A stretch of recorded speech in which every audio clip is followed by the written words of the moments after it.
You're watching the Cannabis Broadcasting Group here at cbgtv.com. Is 420 camping your thing? Do you like cannabis cups? Want to learn more about cannabis? Enjoy music festivals? Living on the East Coast or looking for a really good reason to visit? Then Harvest Fest is calling your name. Join us the weekend of July 14th to 16th at Fox Mountain Camping Park in the Annapolis Valley, Nova Scotia, to meet like-minded people, have your cannabis questions answered, listen to great bands, and have a blast. Service lots available and camping is included in festival admission. $60 for the weekend or $30 for Friday and $40 for Saturday. Food trucks, hot showers, flush toilets, and accessible washrooms. Rolling contest sponsored by Canadian Lumber Limited, with chances to win a case of rolling papers and more throughout the weekend. For info about attending or vending, email chair@mumm.ca. Hope to see you there.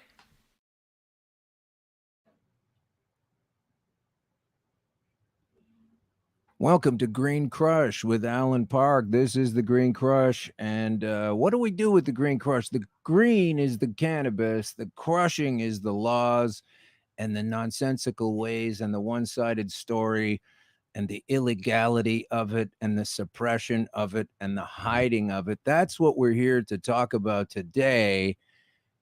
I didn't die, and this is why.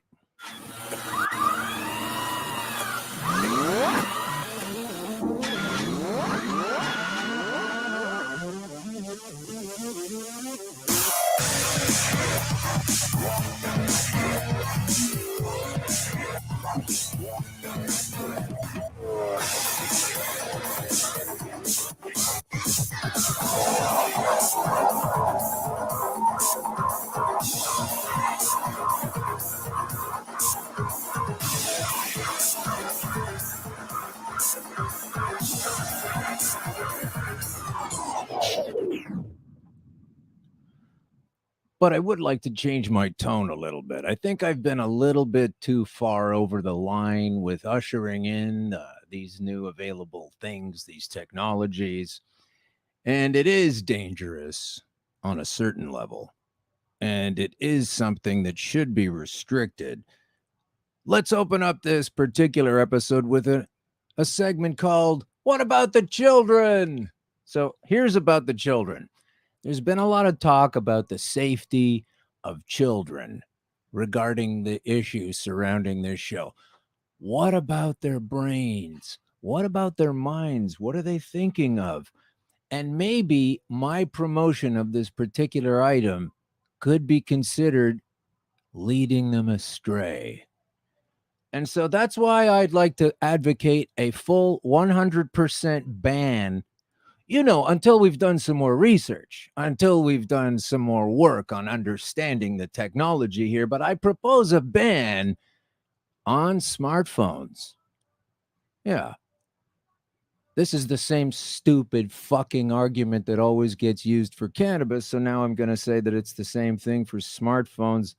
Death by selfies. In the newspaper, a disturbing trend, how narcissistic daredevils are not only putting their lives on the line, but also officers and the public. So that's everyone, right? There's the public, there's officers, and then there's people taking pictures of themselves with cell phones.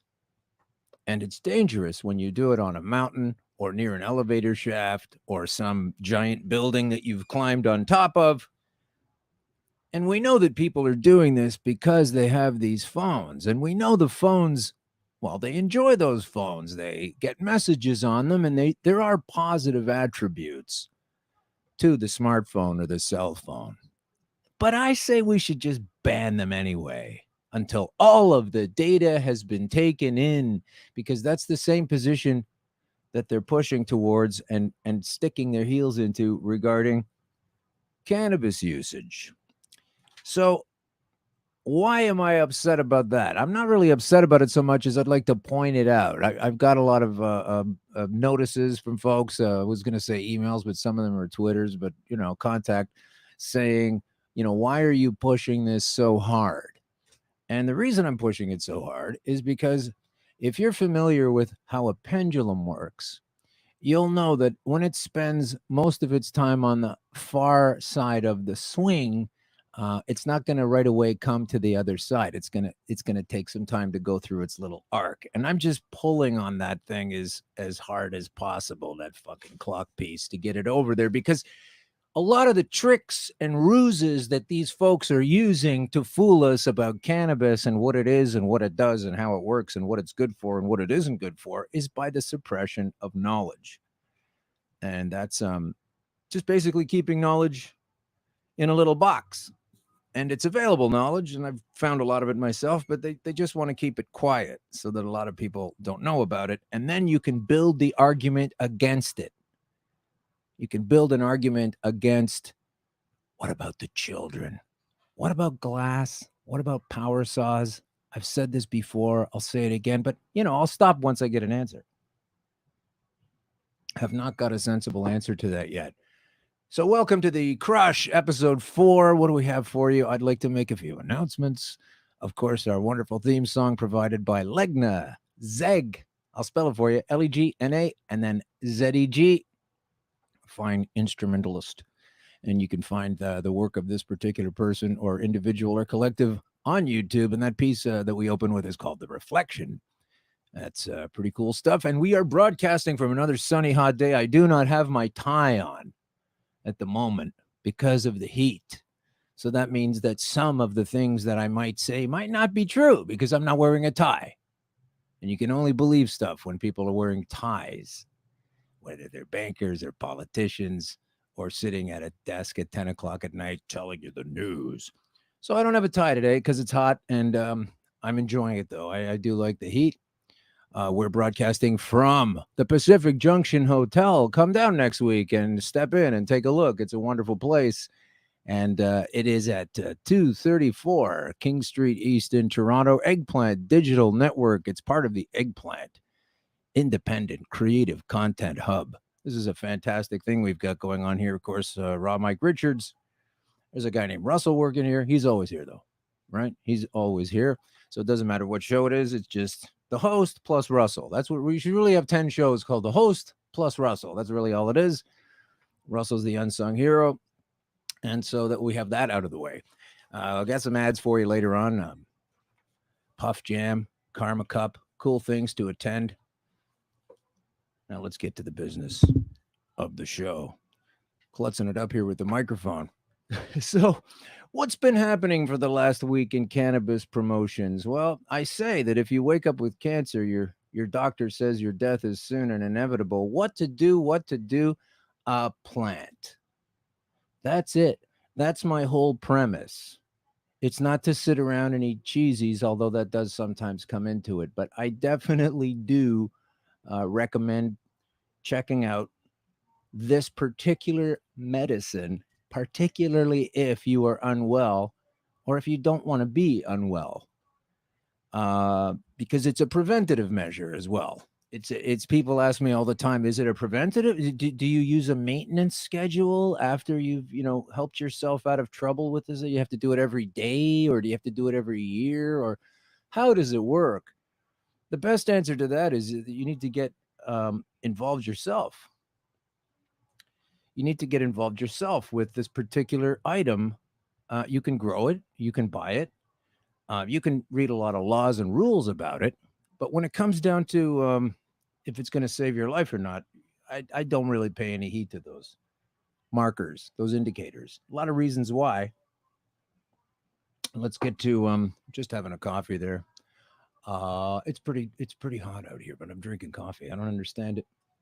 Anyway, let's burn this Twitter page and get right to some of the incredible developments that we've had in the world of cannabis as we slowly creep towards some kind of bizarre legalization that I could say for the life of me, I don't know why, but that's absolutely untrue. I do know why. But if you think about this particular movement flipping over like a pancake, and then it just gets complicated. What I mean is right now it's illegal. Later on, it's going to be legal, or so they say. But meanwhile, the police are what are they doing? They're making more laws. They're making more avenues of enforcement available for themselves, you would think that when something becomes legal, there are no more problems around it, whether or not you can use the thing. But somehow we're going from an illegal substance that has a certain amount of laws to a supposedly legal substance that has an infinite number of ways to take you down in a legal sense, because these cats didn't want to lose their gig, and they've been sitting in back rooms retooling and trying to figure out how exactly can they possibly maintain a control over a society that is now moving towards legalizing and normalifying this particular plant that's been around forever. It's been around as long as we have. Whether we were born here or jettisoned in from some other galaxy, who knows? That's a different show. But let's go through some of the headlines. I round them up and I'll toss them out, and you could think about them, and then maybe you'll write a letter to me or a Twitter or something, or somebody reach out to your MP, just ask them some questions. It's always about the police and the children. They've got this like merry-go-round of reasons why it's not okay. But this is some of the stuff that's really pissing me off. So let's get to that. That so many people for such a long time have been fighting cannabis availability, have been repressing it and suppressing it, and they're the enemies of its availability. Let's put it that way. But now somehow they are the same people poised to profit from and control the availability of cannabis. For years you had large drugstore chains fighting against the availability of cannabis, because the truth is, once you get some cannabis into your system and you've got those little aches and pains and the little headache and the digestive problems, it gets rid of so many different problems. It's not a panacea, get rid of everything, but it's certainly effective enough to have it immoral to be illegal. So it floors me to the full degree that someone who would fight so hard against its awareness and usage and acceptance of marijuana, such as the mayor of Toronto, Mayor John Tory. He's been against this forever. He's been supporting the police arresting people who are trying to provide this medical need for all kinds of folks. He doesn't want it. He's fighting against it. He believes the cops should take people down. And then boom, CBC News all of a sudden, now they want a marijuana tax to help the city handle the increased costs. Okay, this is exactly what I'm talking about, framing the fucking story. Help the city handle the increased costs. That's what they're going to tell you, and they don't bring the other side of the story. So thanks for listening to this show. And I could have called this show The Other Side of the Story, really. But it takes too long, and I couldn't get a cool logo for that. So John Tory wants a marijuana tax. So how do these people really think this is going to go? We're going to have medical cannabis or recreational cannabis. That's really not as nice, the recreational kind. We can still look down our noses on those people.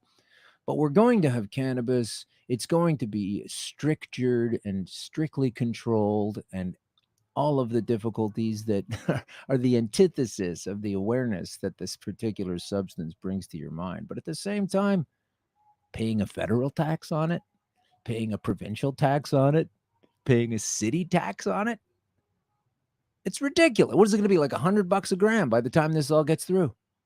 It's just far too much money going into the pockets of people who have been fighting against the use of the substance. If you don't know you're under control at that point, I really don't know what to say. We can't have a triple level. It will literally be $5,000, $6,000 an ounce. If that's a pound, sorry, if that's what we're going to be charging people. So he says that in the letter to the premier of the province, who also wants to stick her grubby little fingers into it's such a fucking prick show. what it works out to. Now I'm losing the tether of what I was trying to walk my way through, this quagmire of bullshit, these laws that they keep throwing up against this availability. Because even if it's wrong, and it isn't, you really don't have any right to tell someone they can't do it when you're sitting there tipping back your 4th gin and tonic that night. I don't know why folks don't see that. But yeah, John wants a share of the pot revenues because City of Toronto will be forced to pick up the costs of policing and enforcement. What world is it okay that you've now got a legal thing and it's now more expensive than it was before? It's now more difficult to contain. It's now more officers required. It's now more policing, more control on a thing that's legal. It doesn't make sense. And no one that I know of other than myself is finding a way to synthesize this bullshit into the attack that it is. It's nothing more than an extension of the tribal control that's been on top of our society and all of the societies from the beginning of time. Whoever's running the fucking thing, they don't want other people getting in the way and saying, hey, it could be like this. We might be able to consider these possibilities. No, they're just putting up a bogus, full of shit, wall of nonsense defense that a lot of people are chilling out and taking it easy on right now and not fighting hard enough. And it's like we had a guest on a couple of shows ago. Russell was saying he doesn't think this legalization is going to go through. And on the one hand, that's a good thing and a bad thing. This is the pickle we've stick handled ourselves into, because if this bundle of bullshit laws that they've got now goes through and becomes the cannabis thing, all kinds of people are going to be doing time. People are going to go to jail again. It's going to start over. I mean, this has all been created in a back room. There's no mistake about this.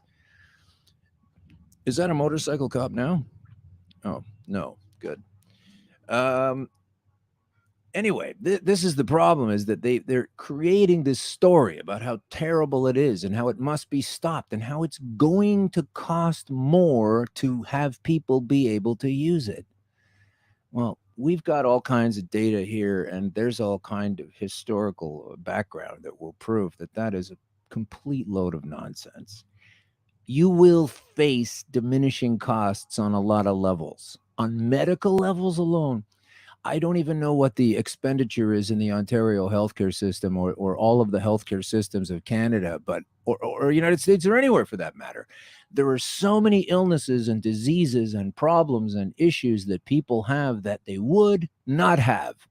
They wouldn't have those problems if they were properly nourishing themselves with this vitamin, with these amino acids, with these particular proteins. And can we please get to the point where we're not crying, oh, can we take the THC out of there so no one gets high? Can we just have the CBDs? No, we can't just have the CBDs. It's a holistic approach. Just take the whole thing. When you do cannabis oil, when you have cannabis oil, you're taking an entire plant. This won't be a lesson on how to do it.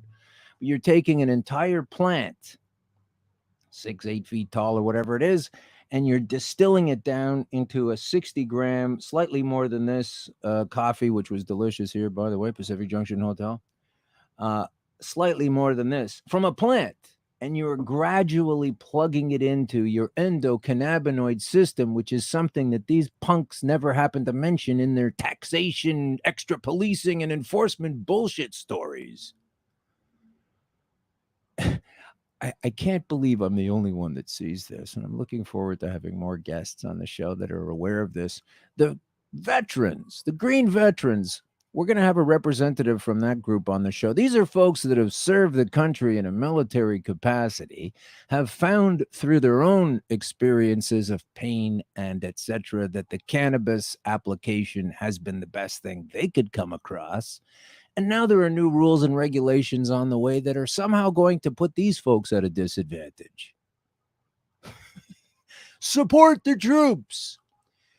Yeah, don't fuck up the troops by taking away one of the most powerful medicines that they want, that they need, that they can use. Now, I'm not in the military, never have been, never will be, but I'm sure interested in talking to someone with that experience, and they'll be coming on the show in the next couple of weeks, I hope.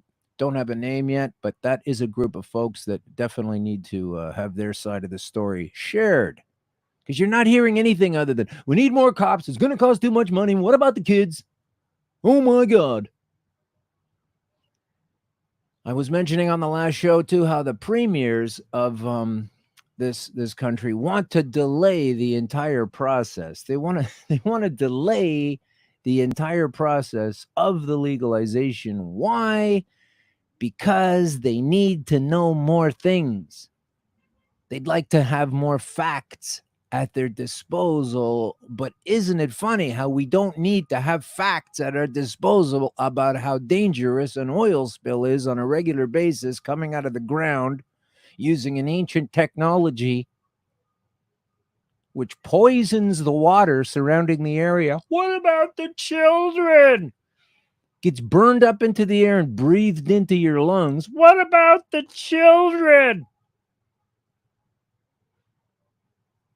All to power around these vehicles that apparently you don't really need a combustion engine anymore. The big news is Google's self-drivable cars, but we don't even really need that anymore.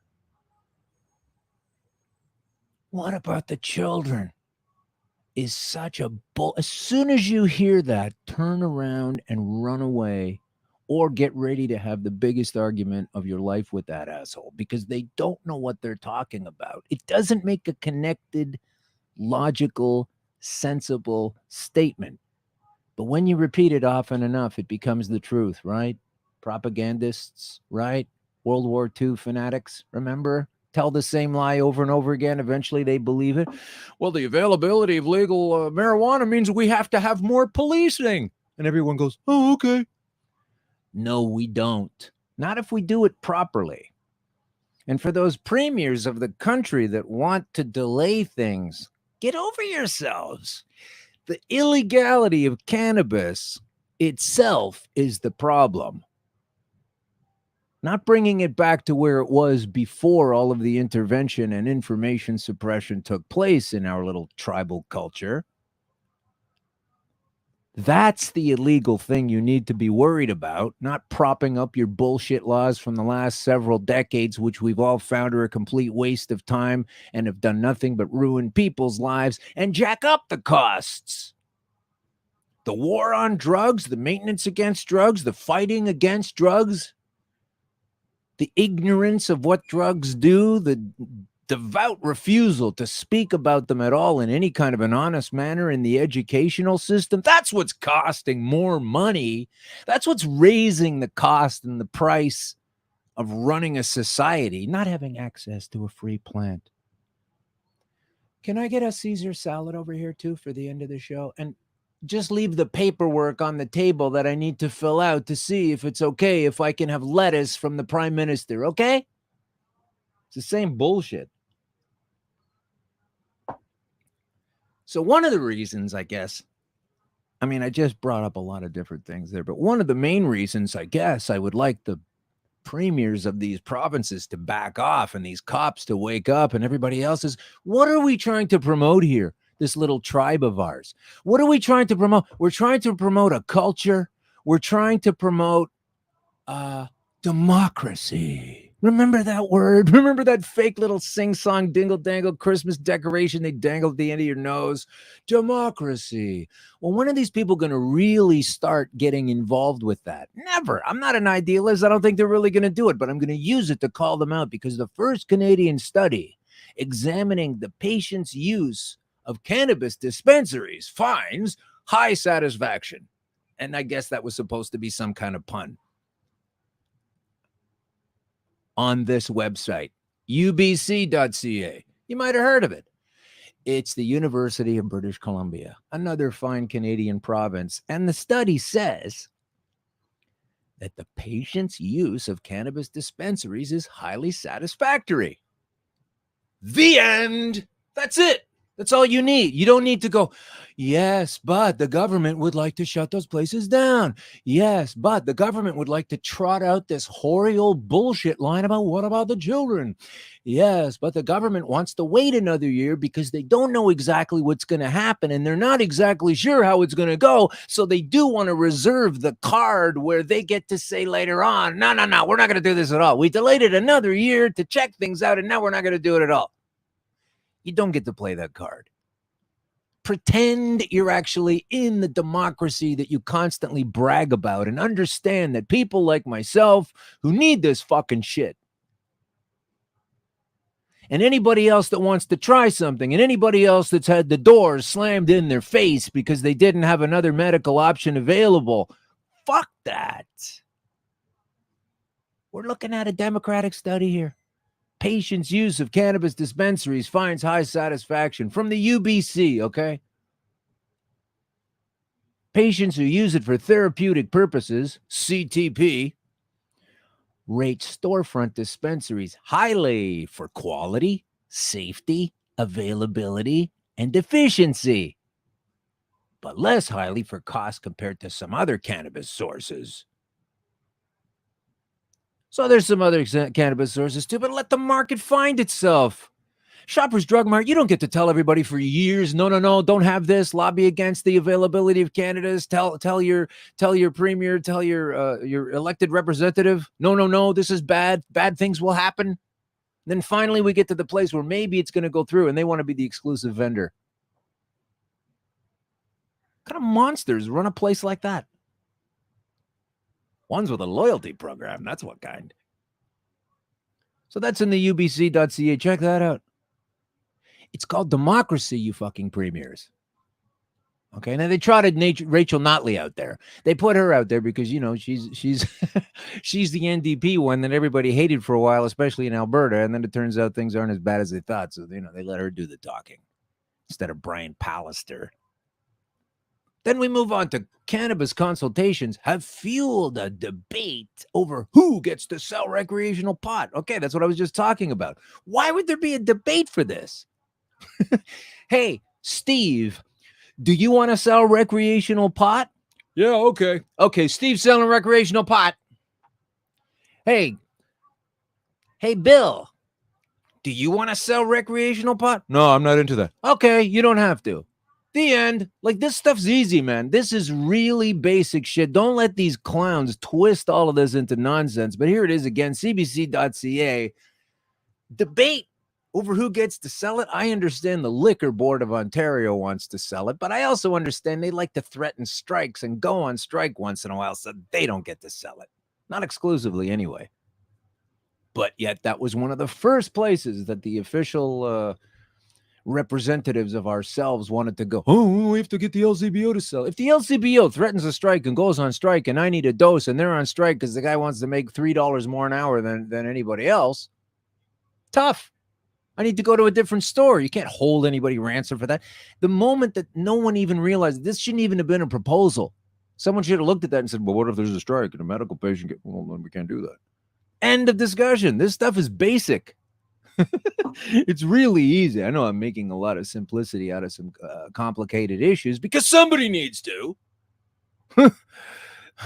A community center in St. Stephen heard conflicting opinions echo through its halls Monday. Who wrote this? This sounds like a novel. It was echoing through the halls. Or they said on who or shouldn't be allowed to, who or should, on who or who not should be allowed to sell recreational cannabis. The select committee is touring New Brunswick to hear the public's thoughts on how and where to distribute marijuana when it's legalized, whether it's privatized or sold through a crown corporation or pharmacies. Oh my God. Who is trying to say that a crown corporation, like the post office or anything to do with the friggin' queen or anybody that sits in her seat or anything? No. I mean, if you want to pick some up and sell it, go ahead, but you can't stop anybody else from doing it. So that's who wants it. That's who needs it. That's how fast. And that's where you should be able to get it. Because cannabis chemicals stop prostate cancer growth. I raised this issue last week and the week before, and I'm going to drill it into your heads like it's a friggin' pizza commercial. It doesn't say cannabis chemicals have been shown to maybe kind of sort of stop. It doesn't say cannabis chemicals have been rumored to be possibly in contention for a possibility of maybe stopping cancer. It says it does. Once again, cancerresearchuk.org. Active chemicals in cannabis have been shown to halt prostate cancer growth. It's from August 19th, 2009. This is old news. And yet, what about the children? What about the children of the people that have been sentenced to die, who then get to sit there and watch their dad deteriorate? Who get to sit there and wonder why this terrible, sneaky, awful cancer thing has changed their life to the point where they don't know if their dad is coming home, when their dad is coming home, and why it's taking so long for their dad to get home. What about those children in the cannabis? It's not just about being afraid of some idiot who's going to be stupid enough to do with cannabis what these governmental pimples are all okay with people doing with their selfie pictures and endangering their own lives. That's okay. What about those children? Every single child or sister or brother who's younger of a cannabis victim that I know, of people that are using cannabis to save their ass, literally, are thrilled about it. So that's what about the children. That's what about the children. From the Cannabist, cannabist.co. The UN Drug Office can't find a single cannabis drug death despite it being the most widely consumed drug on the planet. Can't find one. The UN Drug Office. And you know they're looking. They want to find as many dead people with a joint in their hand as possible so they can ramp up this attack on freedom and science. But that's where that is. A report stating that cannabis is the planet's most widely consumed drug, estimating 3.8% of the adult population using it in 2015. 3.8%. That'll go up when people realize it's okay. Governments have said it's okay, and it can actually help you.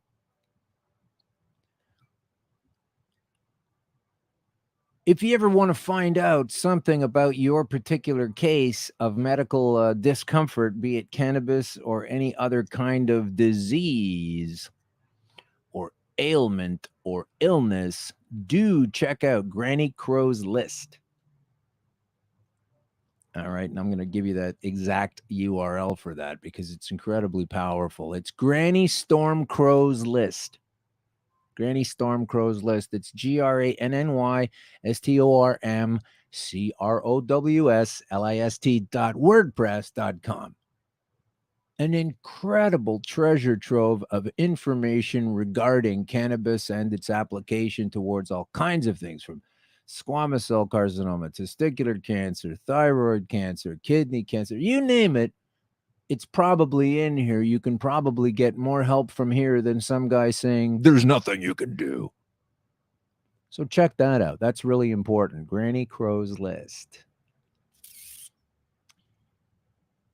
So now we're going to move into, we're going to talk about Cops or Truth. It's always a different story with Cops or Truth. This one's coming right out of the paper. I've said this before, mentioned it on the show. There's so much enforcement going on of these dispensaries, so much arresting of people, and yet they don't prosecute them. They're letting them go. The customers aren't even being charged, which I'm not disappointed about, but it doesn't make any logical sense. And they just let them go, and that's it. Doesn't make any sense. Just stop doing it. Stop fucking up people's lives. Because while the police are doing that, they're also complaining about the fact that they're burning out. They're too tired. This is inside Toronto cops burning out. Saunders and Tory hit back after the union alleges that the police are overworked. The union says they're overworked. Maybe they shouldn't be busting people constantly left, right, and center, where later the charges are just going to be dropped anyway, and you're dragging it through the court systems, wasting everybody's time, fucking up people's lives, making them late for things they want to do. Kind of sick and tired of this. I really didn't think I was going to be talking about things like this 3 or 4 years ago. I was lying on a couch wondering if I was going to be able to get upstairs to go to the bathroom. Now I feel like I just want to tear the walls down.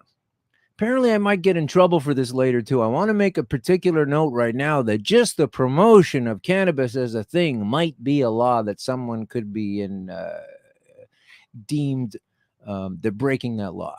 Could be arrested for that when the new system comes in. So maybe all this promotion I'm doing right now is okay in the moment, but later on they'll be knocking on my door. It'll be a first time if they do that, because I've been talking about this stuff ever since I knew it worked, and no one gives a shit. No one gives a shit. Not no one. Immediately circled friends and everything, but other people are like, what happened? I don't know. So it's understandable that people wouldn't believe a comedian who used to, tell jokes and be silly and make up little gags and stuff. And maybe that guy's not telling the truth, but I am telling the truth. The chief denies the officers are suffering burnout, but hey, there is that debate going on. This is Police Chief Mark Saunders. He denies the Police Association claims that officers are at a breaking point because of reduced staffing levels. Saunders told a television station on Tuesday morning that during peak times, there are hundreds of extra officers deployed on the city streets. So that's what he's saying. And then the police union, and those are the guys that make all the money on it, right? They're the ones saying, oh, they're exhausted. Well, I think we can solve a lot of these issues right now by just telling these fucking people to stop arresting people who are purchasing a plant. Save yourself a lot of paperwork and silliness, okay? This is ridiculous. So that's two things out of a canoe paper. I never thought I'd be getting to that. Death by selfies. What about the children? They don't give a shit about the children. Unless it's a politically advantageous thing to say that you give a shit about the children. Then it matters. I don't know if you guys know about Wi-Fi, 5G, whatever. It's supposed to be super powerful. And one of the things they're not talking about with 5G is, what about the children? They're not saying it about them. They're not even raising it as an issue. And maybe you're going to say, well, there's nothing to do. That doesn't affect your brain at all, Wi-Fi. That's not a problem at all. And just because they're jacking it up to even more powerful than it's already been, and probably just keep doing that from 2 to 3 to 3 to 4 to 4 to 5. Huh? Maybe that's not a problem at all. Or maybe we could talk about it. Maybe it's more of a problem than making up this bullshit about how making something legal is going to actually add to the legal costs. Because I'm done with that argument. I want to get someone on the show that counters this, like John Tory or somebody of this nature. Someone that really believes or is good at putting across the tone that making something legal and okay and easy access and healthy needs to increase the costs of policing. Doesn't make any fucking sense to me at all. That's okay, though. I know where they're coming from. This is a greater circling around that I'm trying to do right here. But right now, let's take a moment, and we're going to have a little commercial, and hopefully that commercial is okay for you to listen to. We're going to talk about. Here we go. This is live, right? So it's not as smooth as, as the pre-show, but here we go. Oh wow, no, that's too loud. Okay, so we won't bother with that, but that's so loud. This is like underscore music, not theme music. But anyway, so pretend there's some cool theme music going. Now I'm only doing this because one, it's a powerful thing on its own, and number two, I just like saying the word apoptosis. Apoptosis, brought to you by. Today's version is brought to you by Merriam-Webster. Since 1828. 1828, these guys have known about the word apoptosis. What's apoptosis? Well, it's a genetically directed process of cell self-destruction that is marked by the fragmentation of nuclear DNA is activated either by the presence of a stimulus, and I think we know the stimulus I'm talking about, or the removal of a suppressing agent, which is kind of the greater issue of what I'm talking about. So even down on a cellular level, we're dealing with apoptosis. But apoptosis is the death of cells, and specifically the death of cancer cells. And if it's activated by the presence of cannabis, rather than just blandly leaving it at a stimulus, or a removal of a suppressing agent, which is like a cop or a judge or a tax-sucking mayor, an unwanted suppressing agent. It's a normal physiological process eliminating DNA-damaged, superfluous, or unwanted cells. Hello, cancer. I'm calling you out. Superfluous, unwanted cells. And when halted, as by genetic mutation, they give you that little example in here. It says, may result in uncontrolled cell growth and tumor formation, programmed cell death, apoptosis. Say that word. Say, you know what I want to get me some of today is a little apoptosis of my cancer cellulosis to improve my homeostasis. These are fun words. So I've been enjoying them because they've been helping me survive. Back to the cops and truth. Cops and truth kind of skipping around all over the place today. My goodness, the clock is ticking, isn't it? Here's a study. This is a Journal of Analytical Methods in Chemistry. In this study, it says it's a study on the reliability of an on-site oral fluid drug test in a recreational context. So that's a bunch of mumbo jumbo. That means it's a study on how effective it is, these on-site oral fluid drug tests. Okay, so this was put together in 2016, the Journal of Analytical Methods in Chemistry. Not exactly fake news.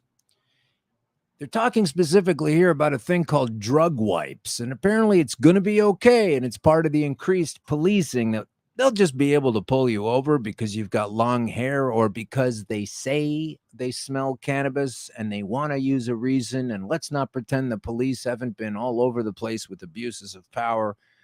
Speaking of iPhones again, one of the reasons we know about all of that is because of the iPhone. It's not just a new phenomenon. We just didn't have it in the 30s, 40s, 50s, and all the way through time. But this new thing they want to do is to be able to pull you over like a a drinking stop, and you pull over and you barf your boozy breath into an analyzer, and they go, oh, this guy's drunk, and they pull him over. The thing is with cannabis, though, is it's completely different, and they keep ignoring that fact. More information suppression, because when you drink alcohol, and I'm not going to condemn alcohol, I mean, we're in a bar right now, but it's a fact that when you take alcohol into your body then begins to try to get rid of the alcohol. And that's why within several hours after consuming it, you're back to kind of normal again, or at least not drunk. And that is alcohol. It tries to leave your system, whereas cannabis does not try to leave your system any more than vitamin B12 tries to leave your system, but you need to replace it, and on, and so it goes. So the fact that they want to arrest people for showing signs of cannabis in their blood when it's normal to have cannabis in your blood, stupid. They now have these things called drug wipes, and it's like a little serviette, I guess, and they can wipe it across your forehead if you're not compliant, or you can put it in your tongue if you are. And based on this particular technology, they're already unfolding a shitload of new police regulations on how to detain, test, and arrest and hold for extremely long periods of time people who are supposedly high. So back to the test, the study. It says the reliability of drug wipes on-site test for principal drugs of abuse, cannabis, amphetamines, cocaine, and opiates, The detection in the oral fluid was assessed by comparing the on-site results with headspace solid phase microextraction, which I'd like to get on a t-shirt. And it goes into a lot of scientific terms that I'm not all that familiar with, but it says that oral fluid samples were collected at recreational settings. Example, discos. When was this study done? Pubs and music bars of the Rome metropolitan area. 83 club goers underwent the on-site testing with one device. Independently from the result obtained, a second device was used to collect another oral fluid sample, subsequently extracted and analyzed in the lab following the same procedure. And then we're getting into some crazy numbers here. It says drug wipe 5A on-site test showed 65% positive to one or more of the drugs of abuse, whereas 75 samples, 90% tested positive for one or more substances with the other test. Here's the kicker at the end. Sensitivity was obtained for cocaine and opiates, while both sensitivity and accuracy were unsuccessful for cannabis, underlying the limitation of the device for this particular substance. And yet, these punks are setting up an entire system of control, arrest, and punishment based on a faulty technology. Thank you very much for that.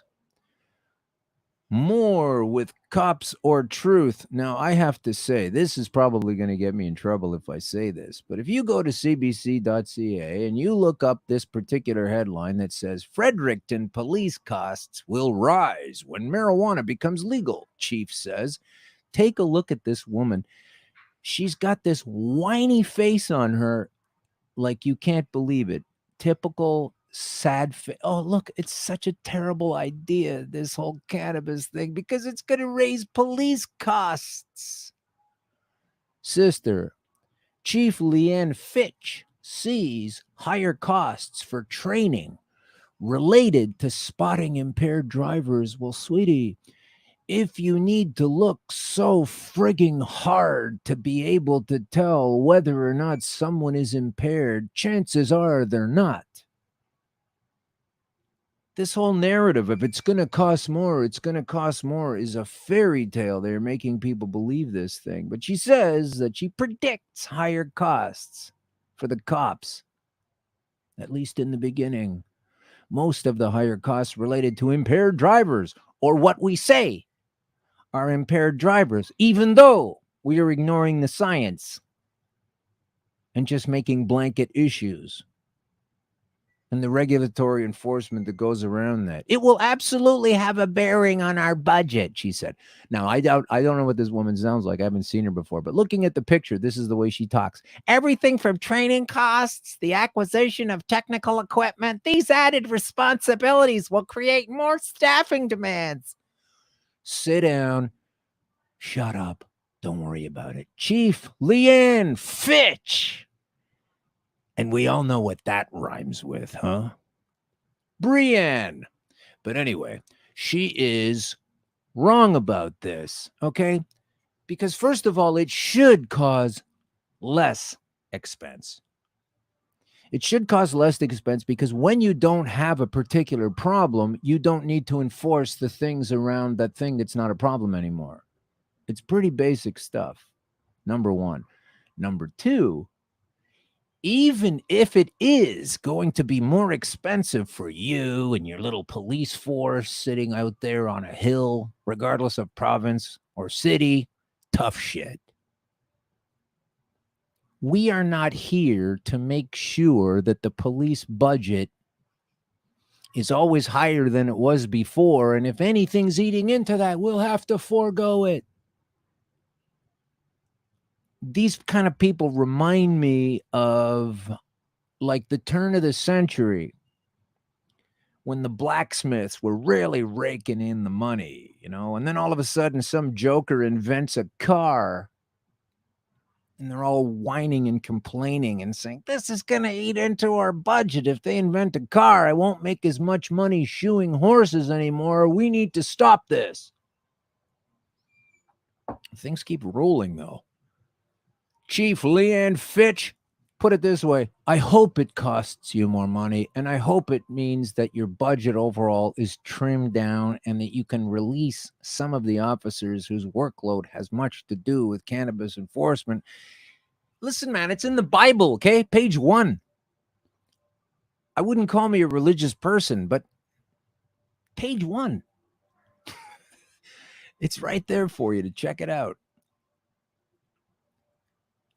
And while we're on the topic of the police, let's go back to Toronto Chief Mark Saunders. My goodness, the time has flown away. Did you know that Mark Saunders, the police chief of Toronto, last summer went out there and apologized to the city and the gay community for all of the arrests and disruption of people's lives and just basically fucking around with people who were doing what consenting people want to do. And that's all that really needs to be said. They were consenting with each other as adults.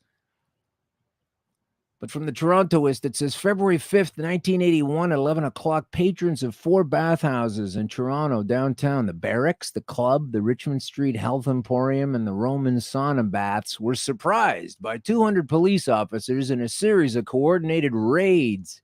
Does it sound like a dispensary to you? And today, and what's going on? It says the law enforcement officials claim that the raids were the result of 6 months of undercover work. How much did that cost? How much did that cost? Where's the fucking price tag on that? Because all we got out of the police chief last year was an apology for doing it.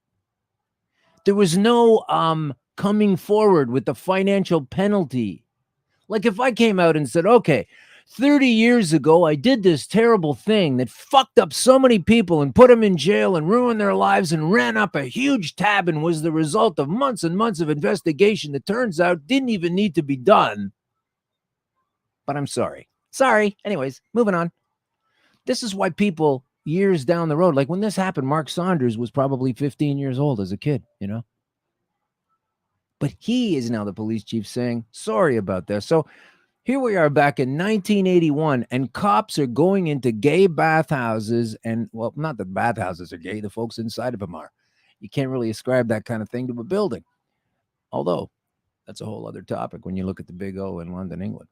However, back to the point. The point is, a bunch of cops went into a place where consenting people were doing something that they had consented to and wrecked their lives 30 years later, 36 years later. The acting current police chief gets to say, hey, sorry about all of that. We were wrong. We wasted a lot of fucking money doing these months-long investigations and then later subjecting people to excessive mistreatment, especially when it came to verbal taunts about the sexuality of those assembled in the bathhouses. Bunch of pigs running around telling people what they can and can't do. But those raids marked a turning point for Toronto's gay community because the protests that followed indicated that people were no longer willing to endure derogatory treatment, deriding their lifestyle from the police or any other in spheres of influence. So instead of waiting 36 years, which will be, what's that going to be? 2056, 2054, some bullshit. Imagine this. Okay, so in 2054, if we follow this same model, the current police chief of Toronto, who at this moment is probably 12 or 13 years old, he will then later have to come out in the summer of 2054 and say, hey, Toronto, I used to be a little kid 30 years ago, but now I'm the Toronto police chief.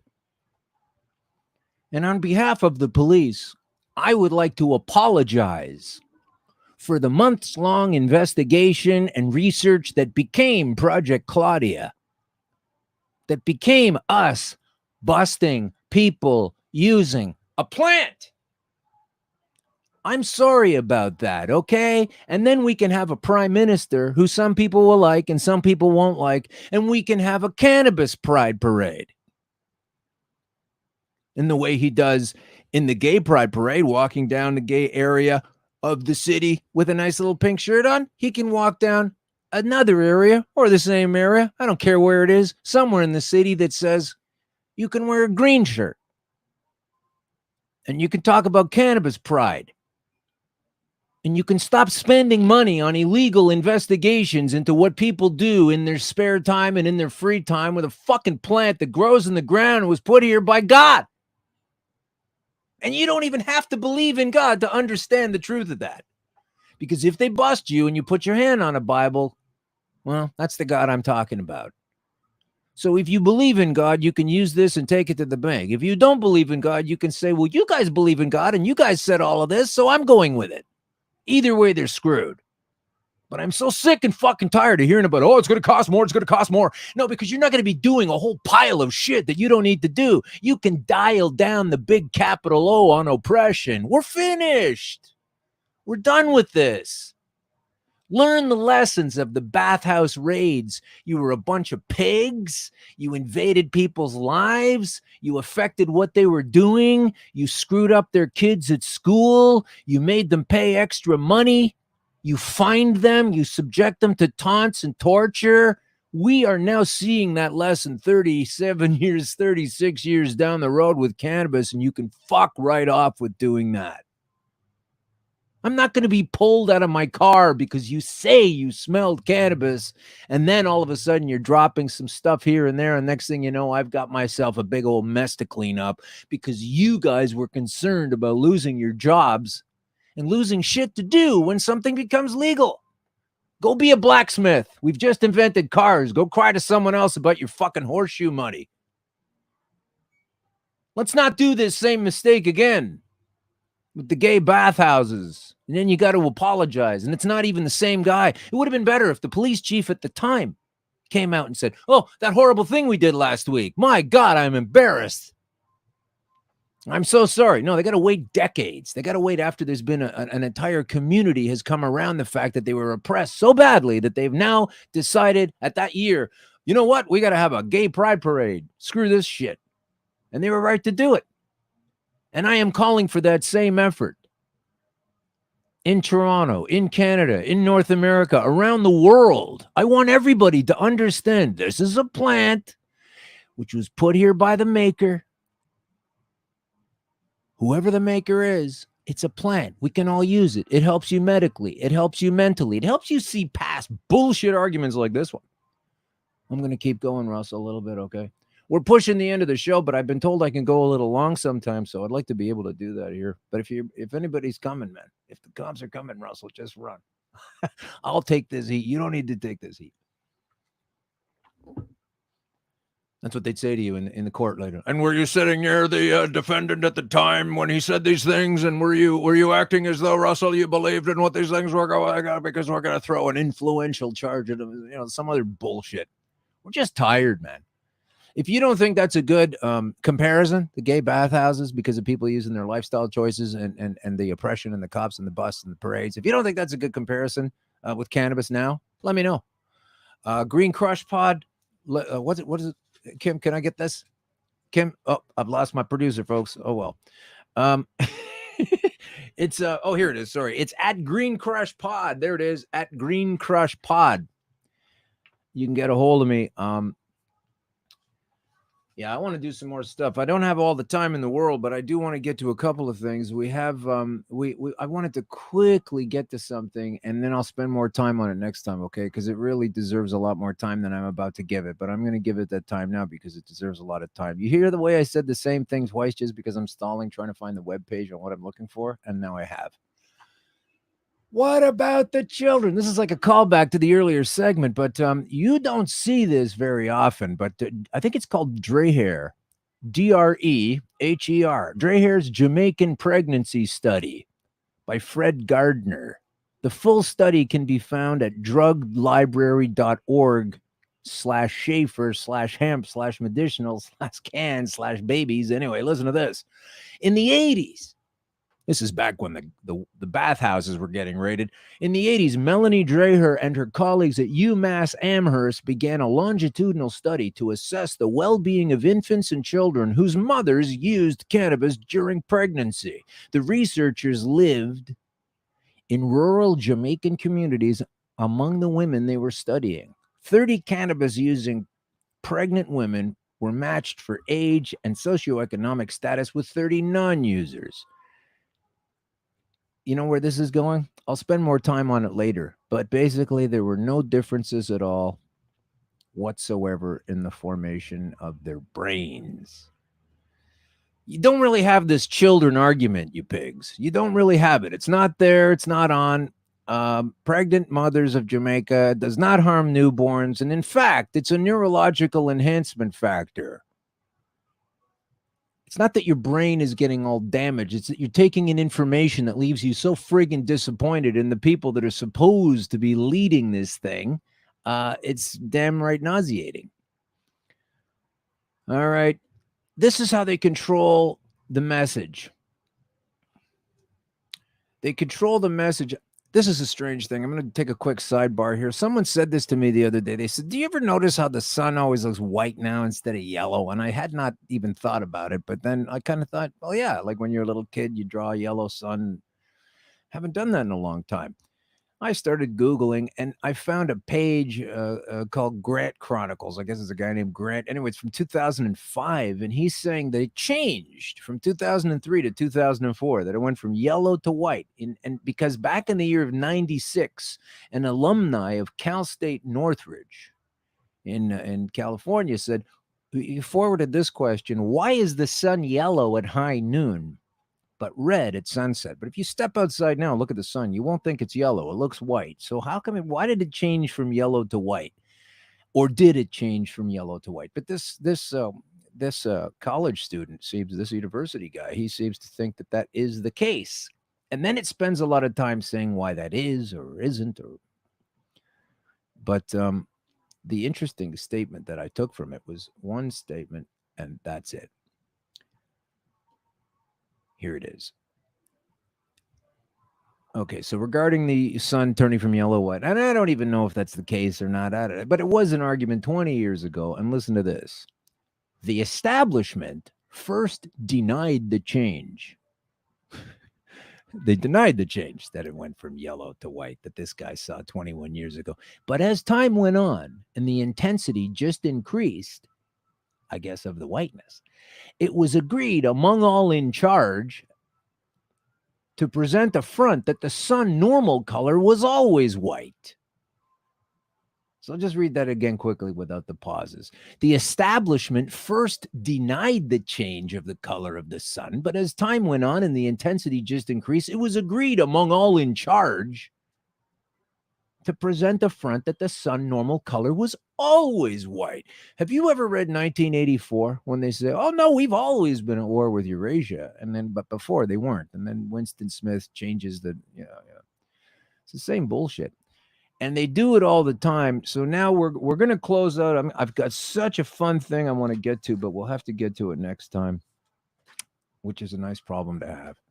But I want to just quickly wrap this up because yesterday, turns out the end of July was the time limit for the Ontario government cannabis survey.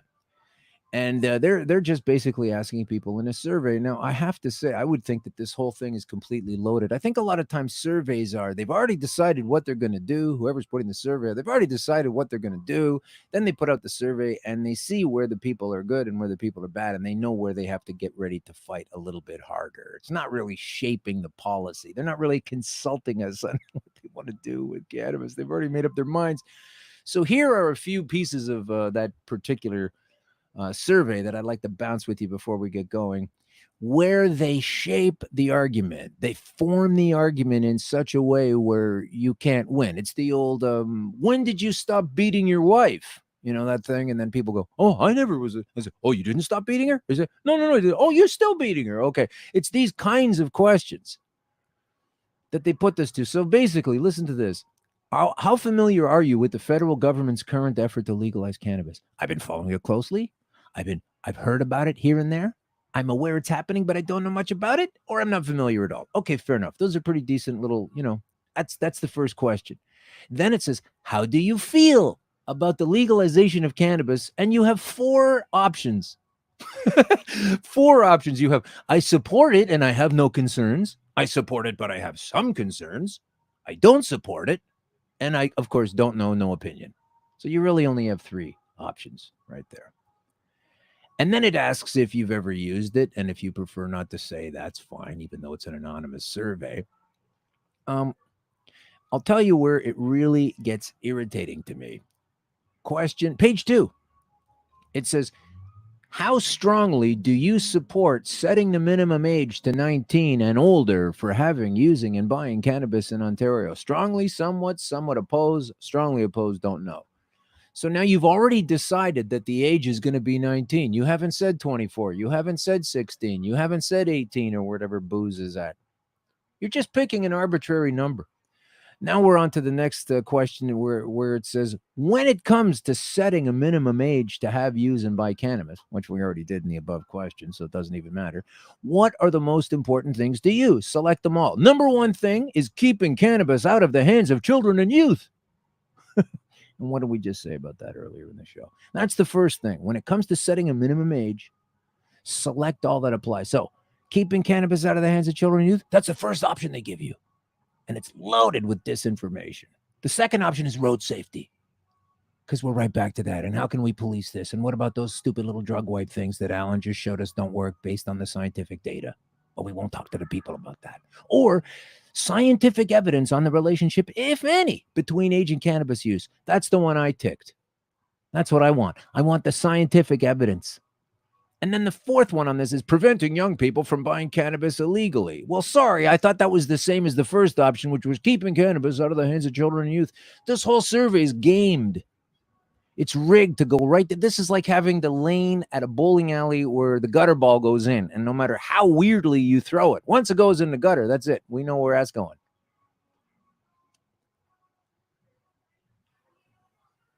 When it comes to recreational cannabis use, should landlords and property managers be able to restrict tenants and condo owners from vaping and cannabis in their units? Good luck enforcing that. Good luck enforcing that. We're going to close out the show real soon, Russell. I wanted to do some kind of volume writing thing on the undertones of whatever it is. So I want to put this in. Can you do that for me? Can we take the level of the volume of the music down so I can put it underneath? This is the kind of stuff. Turn my thing down on the board here or on the computer, because if I do, the computer goes. This one here. Okay, great. All right. So that's Russell, everybody. I don't know if you got a good look at him, but he looks like the same Russell that does the morning show with Mike Richards, Mike Richards, who, by the way, just celebrated their 300th episode. So good on them. That's fucking incredible. They just started a couple of months ago. I don't know how he does it. I can't believe it. Anyway, let's see how this goes. Oh, there it is. Yeah. That's the theme. We're going to wrap up with a close here. But I do have a couple of things I'm going to say on the way out. I just kind of lost where it went. Oh, yeah. 25 Ways to Suppress Truth, the Rules of Disinformation from Michael Sweeney. Michael Sweeney. You can pick anyone at all. Here we go. This is number 2. I think John Tory uses this a lot. This is a great way to throw out disinformation. You become incredulous and indignant. You avoid discussing key issues and instead focus on side issues, which can be used to show the topic as being critical of some otherwise sacrosanct group or theme, also known as the how dare you gambit. Politicians are full of this stuff. The how dare you gambit. They're coming at us with a deficit of facts. They have hardly any information. They're setting a tone that no one is kicking back against, and we are all sleepwalking into a further morass, a terrible morass of even further controls and strictures than were ever there before, all being called legalization when it's even more control and tightness around our throats than it ever was before, which is incredible to me. I don't want to be the only one kicking against this, folks. So hopefully get on board here, okay? Green Crush Pod.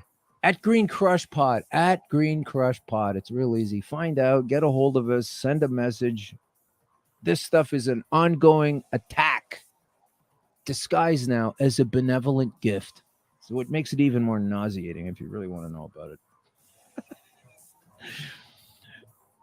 Where's that one? Oh, here it is. Okay. So I am happy to say that at this point, the Jamaican pregnancy study is something you want to take a look at. We'll get into the usage recommendations later on. That's even more funny because they've already made up the usage recommendations on the one hand. And on the other hand, yesterday was the last day to get some feedback from everyone to see what they want to do with it. So talk about putting the cart before the horse, or the car after the horse that used to have the blacksmith fixing its shoes, but now we're moving on to a different thing. Only it's not from 120 years ago, 130, 40 years ago. It's right now. We're going to use this stuff, and we're going to come after the people that make up lies about it. There are a lot of people listening to the show now, and some people that have not yet heard of the show that are going to get on board this thing so heavily because we got another year, apparently. Got another year to show these clowns what's up, and it's not going to be in the liquor store. It's not going to be something that keeps on being stigmatized like the gay bathhouse raids of 37 years ago. Hey, Mark Saunders, I'm trying to give you the opportunity to apologize now for Operation Claudia, rather than apologizing 37 years ago for something you had nothing to do with because at the time you were playing with your Nintendo. Now's the time to stand up on the right side of the law and say, Operation Claudia is a scam. I'm sorry for arresting people who are simply trying to either act in a free and clear manner or remedy some kind of illness. We're done listening to it. And you're done listening to this. This has been Green Crush with Alan Park. I'm still alive because of this shit. Maybe you want to try that as well. Come back next week.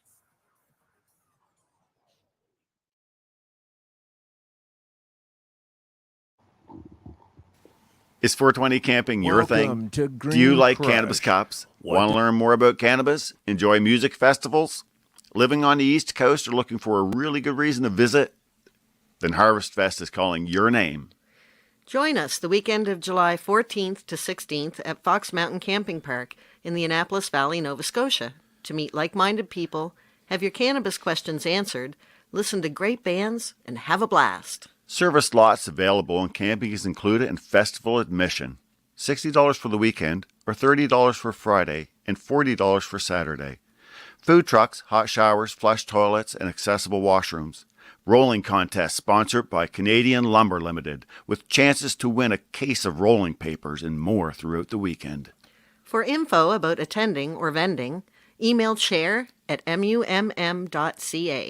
Hope to see you there. Are you a cannabis content creator? Are you looking for a place to have your content seen? If you answer yes to both questions, then you need to check out cbgtv.com. We are the Cannabis Broadcasting Group here at CBG